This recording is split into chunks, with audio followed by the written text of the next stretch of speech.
Olá, meu nome é Daniel. Meu nome é Natália. Tá começando agora mais um episódio do Navai Podcast. O tema abordado de hoje é como cuidar da sua saúde mental. Nós escolhemos tratar desse tema para se entender a importância de se ter uma saúde mental estável em meio às dificuldades vividas atualmente e os processos que nos ajudam a superar isso. Nossa convidada de hoje é Elizabeth Cristina, psicóloga. Boa tarde, Oi. Tudo bem? Tudo bem, é um prazer estar aqui com vocês para a gente falar um pouquinho Prazer é sobre, nosso. Prazer é todo nosso. sobre um tema de tamanha importância, né? Cada vez mais a sociedade precisa de que seja discutido a saúde, principalmente a saúde mental.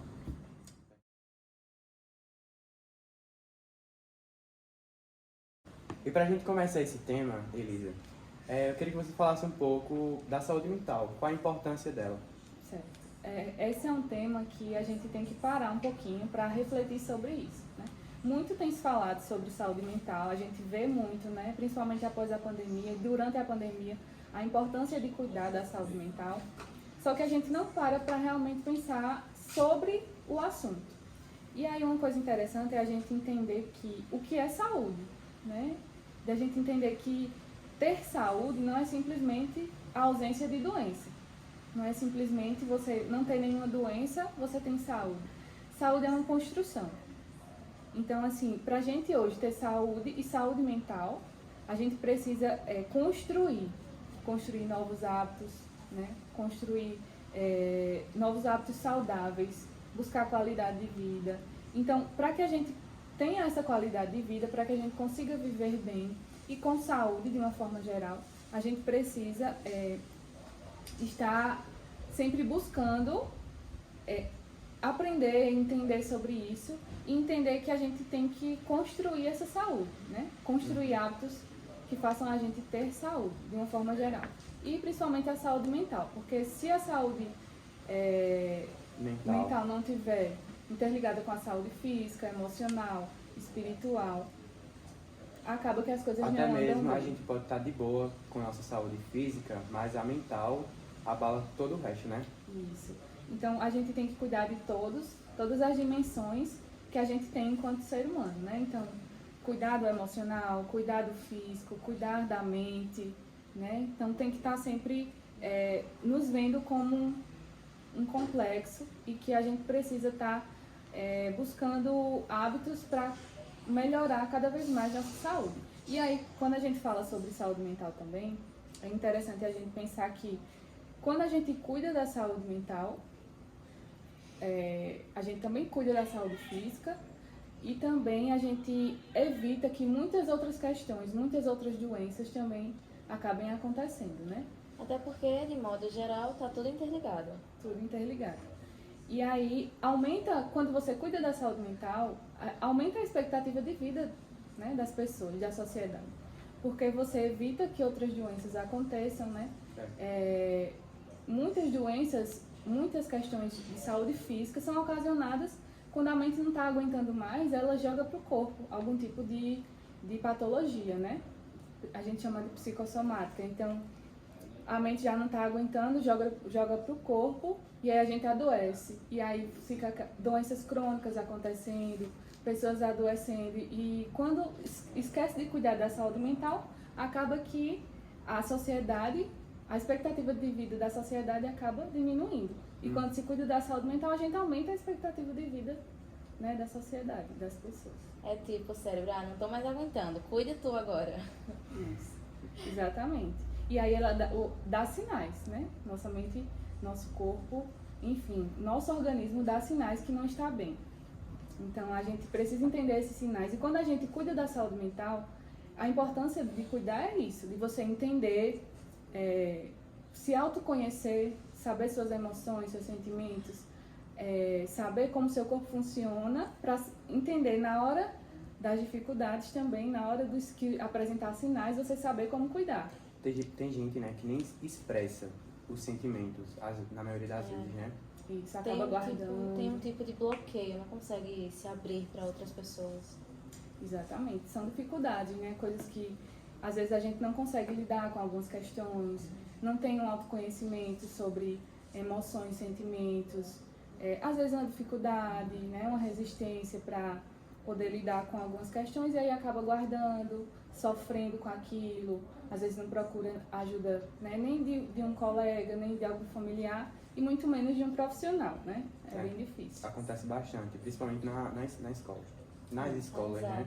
Exato. Isso. Porque na maioria das vezes a pessoa tem vergonha de ser taxada, vamos dizer assim, como um doido, né?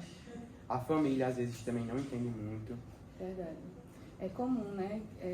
Justamente, a gente fazendo isso aqui, a gente quebra um pouco desse preconceito social que existe, né? Exatamente. Procura um profissional, só vai procurar um psicólogo se estiver doido, Isso. se estiver num extremo. Muitas pessoas pensam assim. Infelizmente é o que a gente escuta, né? Só quem vai para psicólogo, para psiquiatra ou para profissional de saúde mental é porque tá louco, né? Então isso faz com que as pessoas deixem de se cuidar, deixem de procurar ajuda, deixem de se tratar antes que seja tarde demais, ou antes que aconteça algo pior e que esteja no extremo. Então, essa é a importância da gente estar falando sobre saúde mental. E aliás, a gente sabe que lidar com os sentimentos é algo muito difícil. É complexo demais, a gente sente demais, expressa de menos, né? E aí fica aquela confusão na cabeça. Isso, exatamente. E aí é onde acontecem os sofrimentos, né? Mais internos que às vezes a gente não consegue lidar e aquele sofrimento fica gerando um adoecimento psíquico, né? E aí é onde é necessário esse cuidado, esse alerta maior. Nossa opinião, assim, o que mais afeta a saúde mental dos adolescentes, dos jovens e hoje em dia? Uma das coisas que mais afeta atualmente, que a gente tem falado muito sobre isso, é a questão do excesso de telas, né? Eu acredito que essa é uma questão que atualmente não só adolescentes, mas até crianças, adultos também acabam tendo um prejuízo grande no excesso de telas. E é também uma consequência da pandemia, né? Porque durante os anos de pandemia, muitas pessoas ficavam trancadas demais dentro de casa, só com um celular ou na frente de uma televisão. Isso. E aí, muitas vezes algo vai acontecendo, né? Vai se estimulando ali, aquela criança ou adolescente está no celular, na TV, aí sai da TV, vai para o tablet, aí sai do tablet, vai para o notebook, e assim fica aquela coisa exagerada. E eu digo não só para adolescentes, mas também crianças e nós, né? Uhum. O que prejudica a saúde mental são várias questões. A gente trouxe isso porque é um tema que está sendo bastante discutido. Mas muita coisa pode estar afetando, né? A saúde mental do jovem ou do adolescente. Vai depender muito de questões genéticas, questões do contexto social que aquela adolescente Convívio, está, né? o convívio familiar. O ambiente. Isso, o ambiente social em que ele está, as experiências, os traumas que ele passa. E principalmente durante essa fase de adolescência, né? Que são muitas experiências. Isso. Inclusive, por ter Hormônios, né? hormônios. Inclusive, por ter essa dificuldade maior de lidar com algumas questões, é que esse adolescente possa estar exagerando demais no celular. Então, muitas vezes ele não tem uma rede de apoio ou não se sente bem para estar com uma rede de amigos, né? Ou com a própria família, e aí ele vai, se isola e fica naquele excesso de tela no celular, porque ali ele encontra outras formas de estar jogando, se distraindo, né? E às vezes quando ele se distrai, ele acaba ficando mais pior ainda, né? Porque não procura ajuda específica. Isso, porque às vezes a falta do conhecimento sobre isso, né? A vergonha, o medo do julgamento. Muitos adolescentes hoje em dia, né? Tem muita vergonha de ir ao psicólogo para não ser taxado de louco. A gente até falou aqui, para não ser taxado de louco. Na escola mesmo, a gente tenta ajudar algumas pessoas que têm ansiedade e tal, mas a gente sabe que nossa opinião não é tão legal, que não tem o conhecimento sobre a área. Uhum. E a gente sempre aconselha ir para um psicólogo, falar com a família, para levar um psicólogo, mas é sempre aquele mesma coisa, o julgamento da família, né? Principalmente dos adolescentes. Infelizmente ainda tem famílias e tem pessoas que não sabem acolher, né, o sofrimento de alguém. né? Ou não sabe lidar com aquela questão do seu filho, né? Muitos pais não sabem lidar com aquelas questões, ou foram criados de alguma maneira que acham que agir daquela maneira, de tal forma, é a forma correta, e muitas vezes não é, né? Então, tudo passa pelo acolhimento, né? Então, a forma que você acolhe, como você falou, na escola eu tento ajudar. Então, só essa intenção que você tem de acolher o sofrimento do outro já ajuda muito. Então, o escutar, né, aquela pessoa, tentar entender, se colocar no lugar daquela pessoa, tentar entender a situação que ela está vivenciando, sem julgar, sem criticar, sem buscar soluções que às vezes a gente não vai ter, mas só de você estar ali do lado, apoiando aquela pessoa, já vai ser muito importante. E os pais também têm que ter essa postura de acolher, né? Acolher, orientar e também intervir de modo a procurar um profissional que possa estar orientando melhor, né? Exatamente. A gente sabe que esse medo de ser julgado atualmente é um dos principais motivos desse bloqueio de muitos jovens em não conseguir se abrir para pessoas, porque tem medo de ser achado vulnerável, fraco, ou até mesmo, como o Daniel falou, um louco. E a gente sabe que problemas psicológicos não é loucura. Não é. Existem várias formas de a gente entender o ser humano, né? E existem várias categorias também da gente saber que tem certos tipos de transtornos, né? Tem certos tipos de sofrimentos e todos eles podem ser cuidados, né? Todos eles têm tratamento e podem ser cuidados.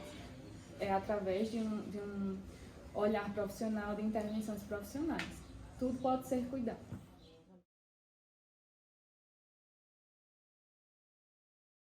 Elisa, e a questão de estresse em alto nível, conflitos familiares, né, relações conturbadas, podem sim interferir na saúde mental de uma pessoa? Podem sim, né? Tudo que a gente vivencia, nossas experiências, questões do passado, questões do presente e até nossos planejamentos de futuro interferem em como a gente se sente, né? Nossas relações com a família, com os amigos, tudo isso interfere na forma como a gente sente o mundo, sente as pessoas, as relações, né? Muito hoje se fala acho que vocês já ouviram falar em relações tóxicas. Já, sim, muito. Né? Relacionamentos abusivos. E isso acaba acontecendo, não é incomum, não. Na verdade é bem comum. Às vezes a gente está rodeado de pessoas que podem estar sendo abusivas com a gente ou nós mesmos estarmos sendo com essas pessoas. Mas aí a gente acha que não, né? Isso. Porque muitas vezes a gente não percebe que tal pessoa está sendo tóxico. É difícil perceber, viu? Às vezes é difícil perceber, mas a questão é essa. Se está te incomodando ou se te faz sofrer alguma atitude, então aquilo não está legal. Então, ou se você sente que está fazendo mal a alguém, né? Se você sente que agiu de uma maneira que não foi legal com aquela pessoa, que aquela pessoa sofreu com a sua atitude, então de alguma forma não foi legal a sua atitude, né? Então, a constância dessas atitudes, assim, as relações abusivas se dão nessa constância, coisas que estão sempre acontecendo ali, coisas que você está sempre sofrendo por aquilo. E aí acaba que você adoece muitas vezes, né? Você fica mal a um ponto de adoecer, né? Às vezes de ter crises de ansiedade, né? De angústias profundas, tristezas que não passam, que aí é um alerta grande, né? São as consequências de relações abusivas, né?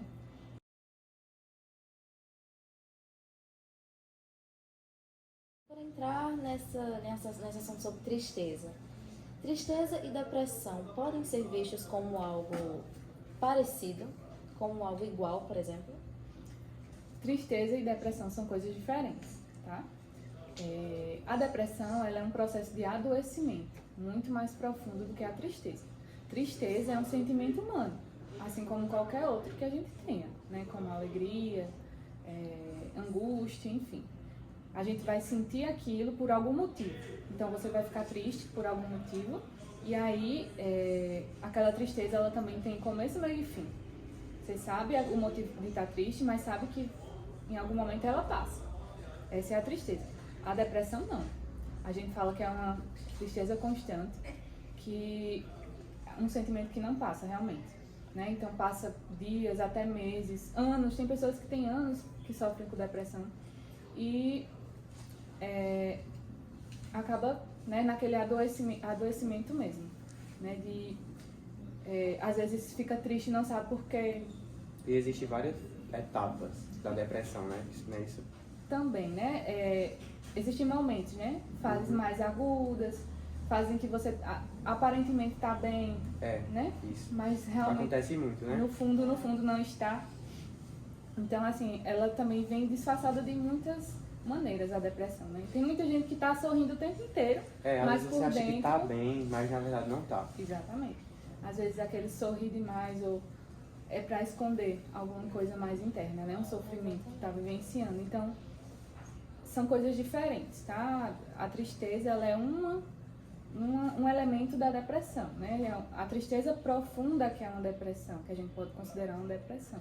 Mas são coisas diferentes. Todo mundo pode ficar triste, né? A gente, na verdade, é até saudável a gente sentir, porque a gente não pode ignorar, né? A tristeza, ela é um sentimento, a gente tem que sentir ela até para aprender a lidar com nossas emoções, tá? Então, tristeza é um sentimento que a gente tem que estar elaborando, tem que estar sentindo, mas também sabendo que ela vai passar em algum momento. Agora, se não passar, aí a gente liga o alerta para entender e investigar se é um processo depressivo. E entrando nessa questão também de tristeza e depressão, a gente sabe que nem todo mundo aceita que pode ter depressão, né? O que tem depressão. Não são todas as pessoas que, como eu posso dizer, que estão bem com isso. Ninguém está, na verdade. E muitas pessoas optam por ignorar. Isso pode agravar o caso, né? Então, eu gostaria de perguntar, o que fazer para ajudar uma pessoa que sabe que tem depressão, que prefere ignorar isso e que não busca ajuda? Ótima pergunta, né? O que fazer, né? Você ali observando... Muitas pessoas ficam perdidas, né? Muitas vezes fica perdida, não sabe como ajudar, né? Pronto. A primeira coisa sempre é o acolhimento. Acho que isso é uma palavra que a gente tem que aprender, que tem que estar no nosso dia a dia, assim. Você acolher o sofrimento do outro, sem julgar, sem criticar, estar ali apenas ouvindo e estando ali disposto a apoiar aquela pessoa. No caso, a gente não pode dar pitaco. Né? Isso, o famoso dar pitaco. Ter empatia. Ter empatia, exatamente. Ter aquela empatia, se colocar no lugar daquela pessoa, porque às vezes a gente julga, aquela pessoa está sofrendo, mas nem devia.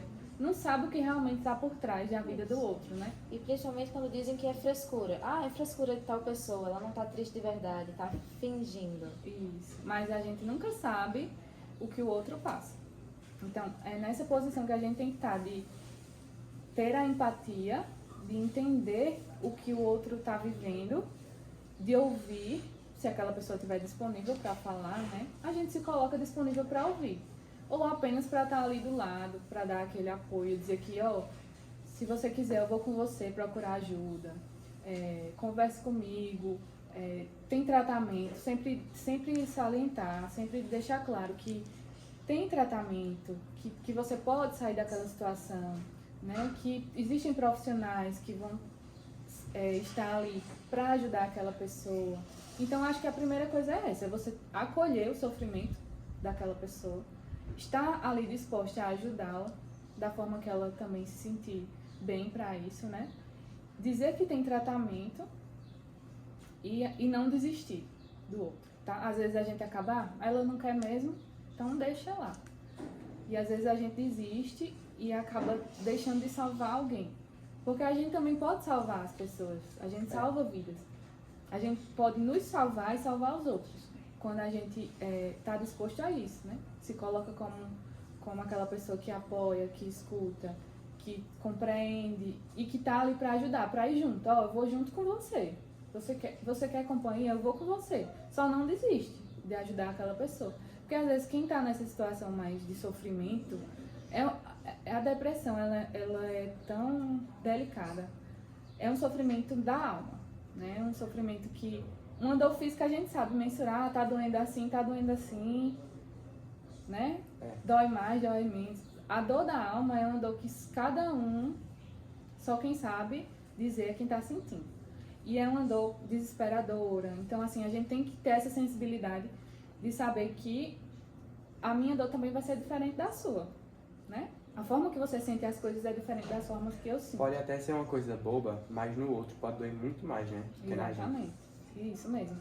E aí é nesse sentido que eu não vou julgar a dor do outro. Eu vou só acolher e ajudar aquela pessoa a superar aquilo. Seja Exatamente. levando para ajudando a ir no médico com ele, ajudando a procurar ajuda profissional, mas não desistindo daquela pessoa. Justamente para a gente salvar, né, as pessoas, salvar vidas.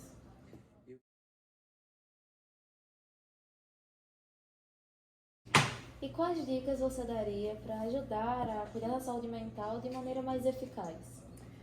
É uma pergunta muito interessante, porque às vezes a gente não sabe até como nos ajudar, né? Como fazer ou coisas que a gente possa estar fazendo para estar cuidando da nossa saúde mental. Exatamente, é como perguntar, e o que fazer quando nós precisarmos de ajuda? Quando nós precisarmos ser salvos? Às vezes eu, por exemplo, às vezes eu nem sei me ajudar, quanto mais ajudar os outros, né? Isso, e pra gente estar ajudando o outro, a gente tem que se ajudar primeiro, né? Então começa realmente por aí. E aí, como a gente vinha falando no começo, uma das coisas mais importantes é a gente construir e fazer coisas para mudar nossos hábitos, né? Buscar construir nossa saúde mental. Então, mudando hábitos são pilares muito importantes que a gente tem que estar sempre em mente, que às vezes parece clichê, mas não é. São coisas extremamente importantes. Mudar hábitos alimentares, tá? Buscar alimentação balanceada, evitar alguns alimentos que não podem estar te ajudando em nada, né? Buscar suplementação quando é o caso, buscar orientação médica para suplementar alguma vitamina que não esteja Exatamente. bem. E na questão da alimentação, muitas pessoas sofrem de ansiedade ou depressão justamente por causa do corpo, o peso, o físico em geral. Isso. E aí, mudar os hábitos alimentares é de extrema importância, é um dos pilares mais importantes. Outro é o sono, você cuidar do seu sono. É importante isso aí. Demais. Se você não tiver um sono reparador, um sono de qualidade, você não vai no outro dia produzir bem, você sempre vai se sentir cansado. Então, às vezes confunde, né, um cansaço devido ao sono, a noite mal dormida, confunde com uma tristeza, aí você já fica naquela melancolia. Enfim, o sono reparador, o sono de qualidade, é um dos pilares também muito importantes para ter saúde mental. Outro é a atividade física, né? Praticar sempre exercícios físicos, porque os hormônios que são produzidos na prática de atividade são extremamente importantes para deixar equilibrado quimicamente também o nosso corpo. Serotonina, Dopamina, ocitocina, né? São os pilares da felicidade, né? São os hormônios da felicidade. Eu acho que até mesmo tentar ter uma boa convivência com as pessoas, né, ajuda bastante. Também, né, tentar ter essa boa convivência com as pessoas que você goste de conversar, de estar do lado, são coisas que dão prazer pra gente, né, ter pessoas do nosso lado, que a gente possa compartilhar algumas coisas. Pessoas nas quais nós podemos ter confiança. Isso, que você tenha confiança de estar falando sobre coisas da sua vida, enfim, sobre suas questões, pessoas que fazem bem pra gente. Então é importante, né, a gente estar perto dessas pessoas, desacelerar um pouco.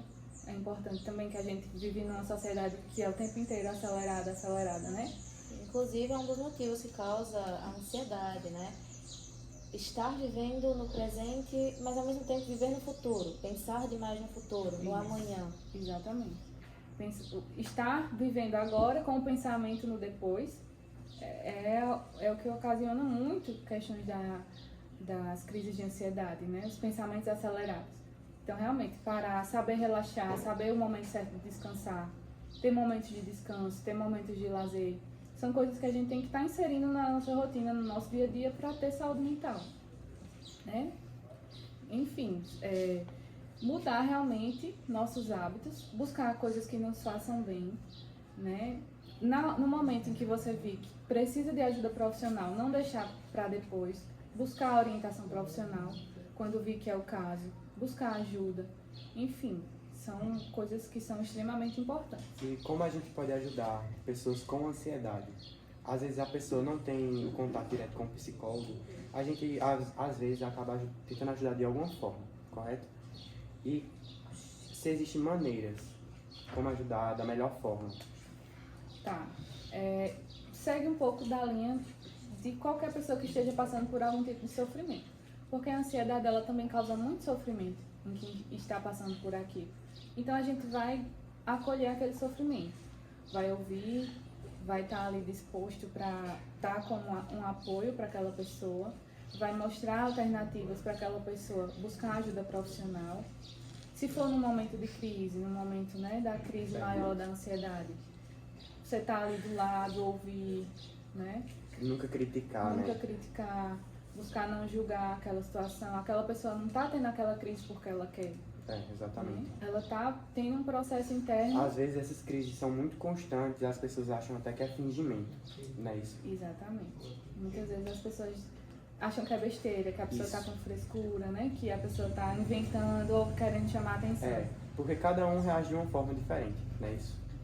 Exatamente. Cada um sente diferente e reage diferente às situações. Foi como nós falamos no início, né? São as dificuldades vividas atualmente. Então, cada um reage de uma forma diferente a determinado problema. E é justamente a falta de saber como reagir é o que ocasiona na ansiedade. Muitas vezes em uma crise de choro, por exemplo, uma crise de pânico também. Às vezes a gente fica com medo também, né? Também não sabe o que fazer. Né? Principalmente quando é alguém que a gente gosta, que a gente se preocupa, que a gente vê naquela situação, às vezes também paralisa. E aí a gente tem que respirar, saber que aquele é um momento que aquela pessoa precisa do nosso apoio, que tem tratamento, tem como ajudar, né? Procurar o profissional que possa estar ajudando, mas naquele momento do desespero maior, que é o momento da crise, né? Aí a gente dá uma respirada junto com a pessoa, né? Buscar se acalmar um pouco, também não entrar no desespero para não desesperar também. Até porque se a pessoa não sabe como reagir, a gente também não, entra as duas em crise. Entra as duas, aí fica mais difícil, mas é tentar não se desesperar, tentar ir fazer exercícios de respiração, né? Tentar fugir daquele gatilho maior do que faz a pessoa ter a crise, tirar o foco da crise no momento, sabe? E fazer uma outra coisa que a pessoa se sinta, sair para um lugar mais arejado, tirar o foco daquele sofrimento que a pessoa tiver no momento ali, tá? Buscar fazer uma coisa mais tranquila, que a pessoa goste, ouvir uma música, né? Então, assim, você vai ver o que no momento vai ser a estratégia para estar tirando aquela pessoa daquele sofrimento maior ali. E depois é sempre buscar ajuda profissional, não esquecer disso. Não deixar para lá, porque sempre essas questões, às vezes a gente acaba, não, deixa, passou. Aí de repente vem uma crise mais forte, né? Principalmente em público, né? No âmbito escolar, por exemplo, a pessoa está ali de boa, na sala, estudando, e do nada ela sente aquela angústia e dá aquela crise, começa a sentir os sintomas. Muitas pessoas acabam escondendo isso por medo dos olhares em volta. Isso, bastante. Do julgamento, as pessoas, né? Exatamente. Os alunos, até mesmo com medo do que o professor vai pensar, ou a professora. Porque isso já acontece tão constantemente, vamos dizer assim, né? Em outro local que você tá lá, dentro da sala de aula, querendo estudar, aí acontece isso, vem essa sensação. É verdade. Isso não acontece só na escola, né? A gente sabe que pode acontecer em qualquer lugar, não tem hora ou local. Simplesmente vem. E aí você simplesmente paralisa, não sabe como reagir. Isso. As pessoas geralmente têm vergonha, né? De estar passando por aquela situação. Tem medo, como você falou, do julgamento dos outros, dos olhares. Tem medo enfim, das pessoas estarem achando que ela está querendo aparecer, que é por algum outro motivo, ou que é besteira. Enfim, a pessoa sempre vai estar numa posição de ficar mais com vergonha daquela situação que está passando. Por isso que é tão importante a gente acolher, dizer, não, tudo bem, eu entendo que você esteja passando por isso. E não simplesmente ignorar aquela situação. É como estar na defensiva, justamente por estar na defensiva a pessoa se retrai. Isso. E quando ela vê que alguém compreende ela, aí aquilo também vai passando. Ela pode sentir que a Natália me compreende. Ela olha pra mim diferente do que as outras pessoas olham. Ela não me julga, né? Então ela vê que pode ter o apoio de alguém, é extremamente importante para ela sair daquela situação. Se sentir entendido. Se sentir entendido, compreendido, é muito importante. nesses momentos. Seja de crise de ansiedade, seja de um processo depressivo, enfim. Sentir-se compreendido é muito importante. E compreender o outro também. Exatamente. Né?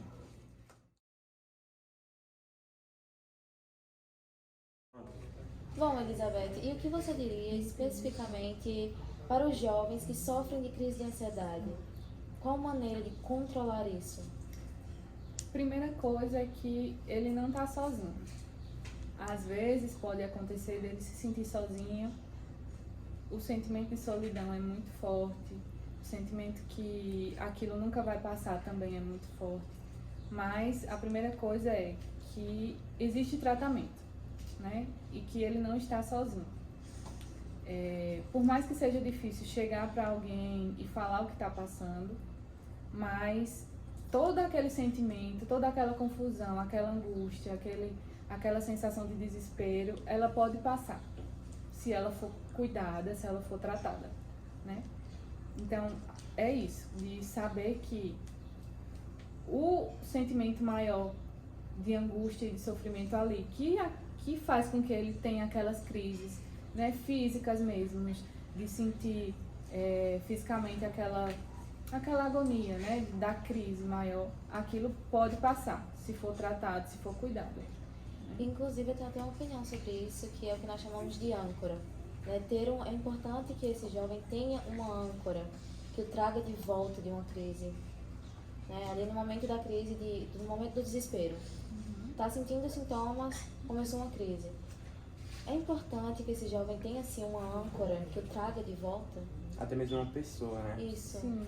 Uma pessoa como âncora, como posso dizer, um objeto até mesmo que tenha um valor importante para aquela pessoa. Sentimental. Sim, aquilo que conecte ele novamente com o mundo real. Com ele mesmo, com a que realidade. traga ele de volta para a realidade. Isso, porque muitas vezes é isso que acontece, né? A pessoa está numa crise e aí sai daquela consciência da realidade e vai para os pensamentos acelerados, vai para o pensamento de futuro, né?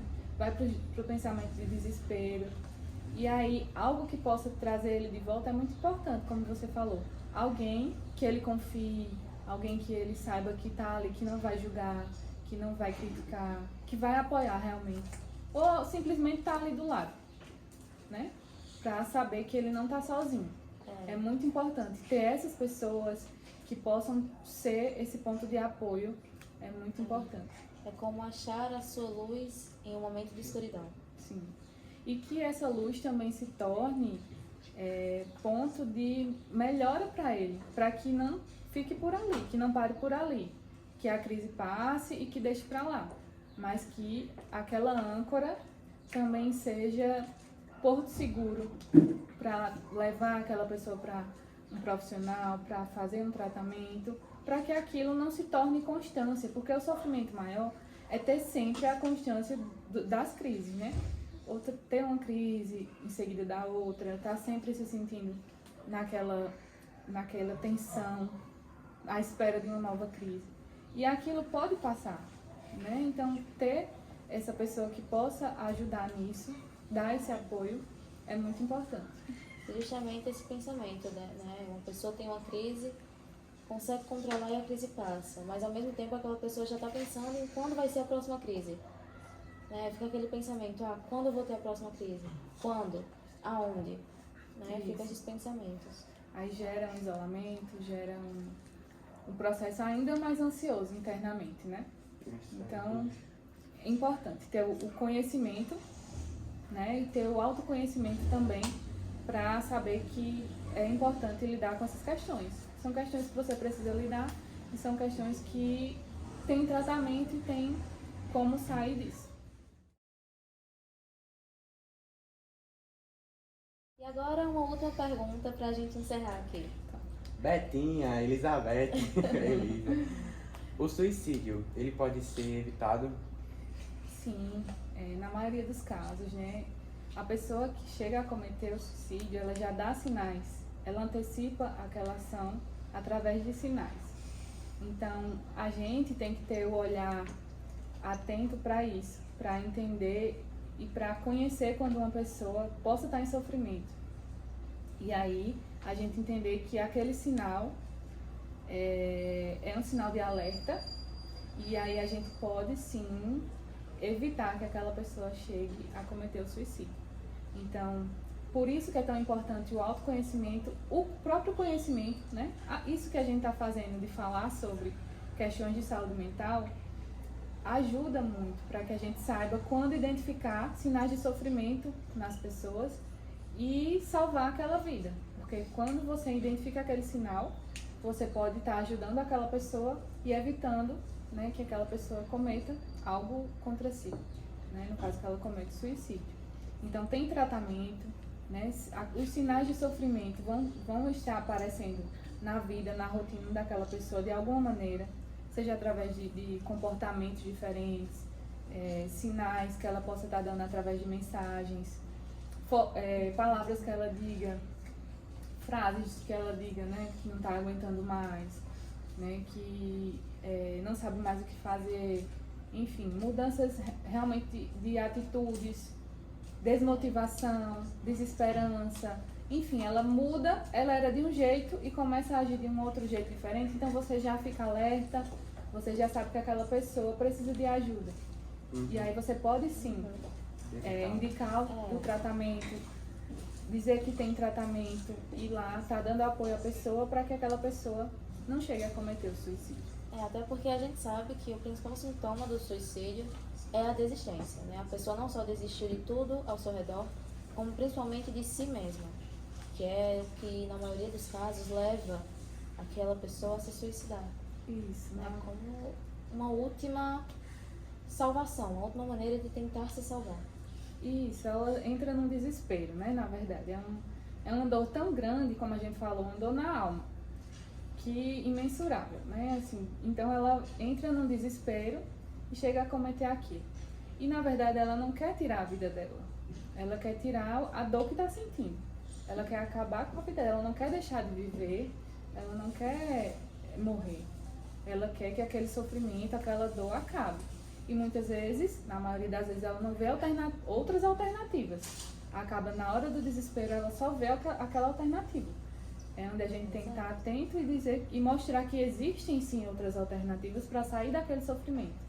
É aquela crença de que eu quero viver, mas em outra vida sem o sofrimento, que eu vivo nessa, no caso.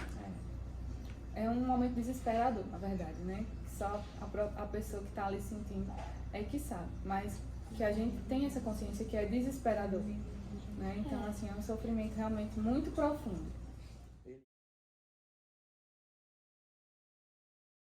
Você poderia passar seu contato, caso alguém precisasse de ajuda, falar com você? O arroba do Instagram é @Elizabeth Cristina Pisse, tudo junto. Elizabeth com Z e TH, Cristina normal e Pisse, psicóloga. Exatamente, ó. Então, se precisar de uma psicóloga, já temos uma aqui. Estamos aí para ajudar. Estamos chegando agora no fim de mais um podcast. Obrigado a Elizabeth, Betinha, Elissa.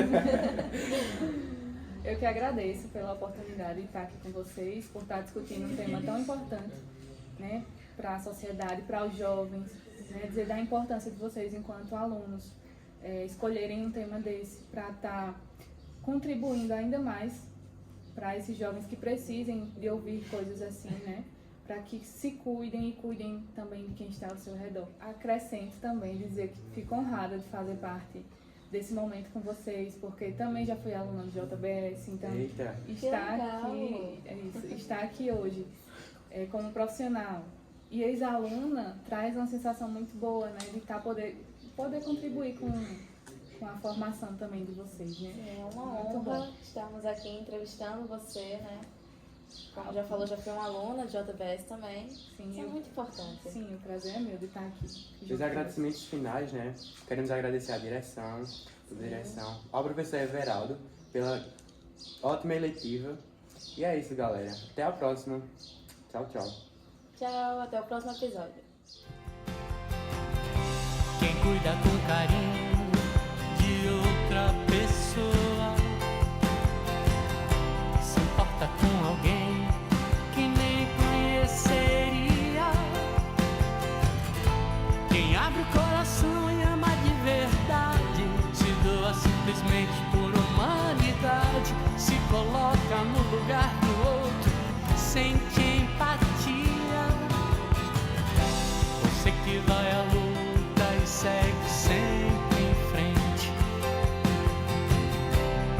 enfrenta os desafios que o destino